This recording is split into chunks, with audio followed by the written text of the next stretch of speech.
One of the most important issues going on globally right now is the issue of racism and racial equality. And this has impacted every corner of the world, and sports is no exception. So Masai, I'd like to start with you. How has this impacted you personally?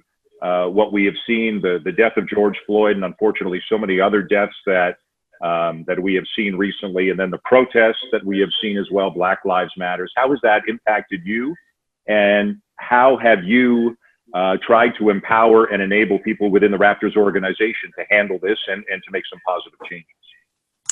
Yeah, it's been tough, because I think for the one time in my life lifetime I've seen where this has become just a standout issue where everybody is willing to speak. It doesn't matter what race you are. I think that's one. I think it's been really impressive to watch the protests and see, it's diverse, it's not like you're seeing only Black people matching. You're just seeing so many people coming out and really expressing themselves. I think, and that's been huge. It's unfortunate. It's really unfortunate what has happened. To see that cop kneel on George's neck, like that. It's what I say, who are we as human beings, we have to now ask ourselves that question, because police or whatever it is, how can somebody feel that way and three people there are watching him do that? That's tough, that's humanity, and I think that's a really big thing that we all have to question. And there's a pandemic going on. There's a real pandemic that has gone on for many, many years, and that's racism, and it doesn't matter what section you look, anywhere you go, there's an amount of good people, and then there's a small amount of bad people, and we have to call it out, all of us leaders, people, when you see it now, you have to call it out. We have to confront these issues now. Yeah, because in this day and age, judging a person by the color of their skin, to me, is ancient. People should move past that. There are Black talented people, white talented people. There's talented people everywhere.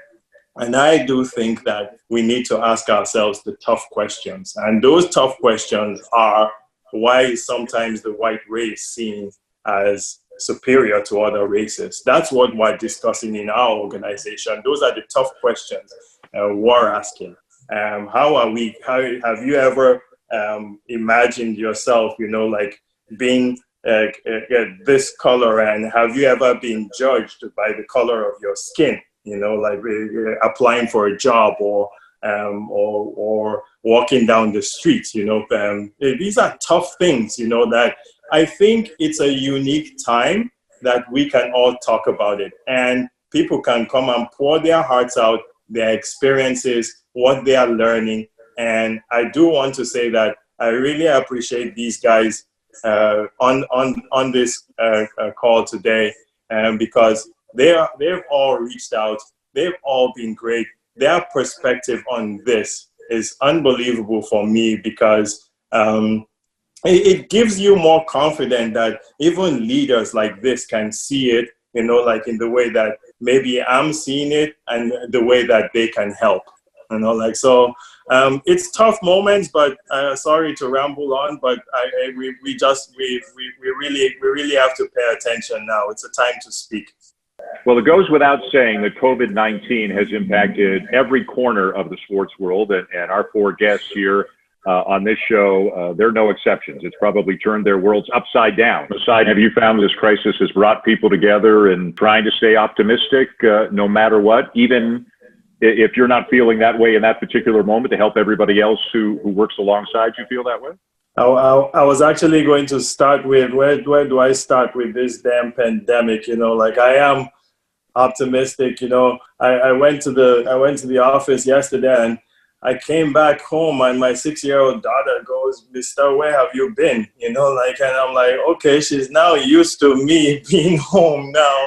And before I was gone all the time, you know, and every time I came, she was so happy she was. And now it's like questioning me if I step out of the house, you know. So on the bright and optimistic side, you know, it's brought us closer to our families, right? You know, we've spent this time, the world was moving so fast, you know. It was, I've gone how many months now without being in an airport. Is like a breath of fresh air almost, you know. And so I think that's the bright side. And then what these guys talk about, you know, sports brings people together, you know, like this is what we do.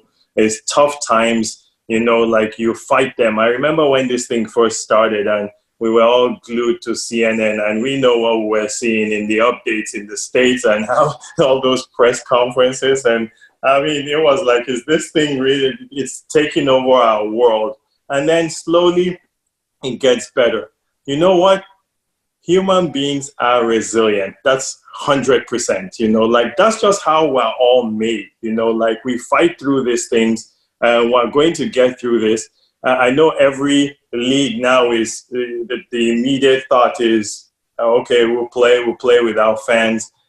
After this, after we finish this, the next season, we're playing with fans, man. We're not freaking, like, we're optimistic that we're playing with fans, you know. All these teams, Blue Jays, Maple Leafs, the FC, we have the best fans in the world. We've built this thing. We're not trying to play without them, you know, like, so we'll fight this damn pandemic till the end and we'll come back. And I know how resilient we are as human beings. And it's been rough. It's been tough. I give credit. We've been in touch with all these guys, you know, guys that work with us are Nick Nurse, Bobby Webster, Teresa.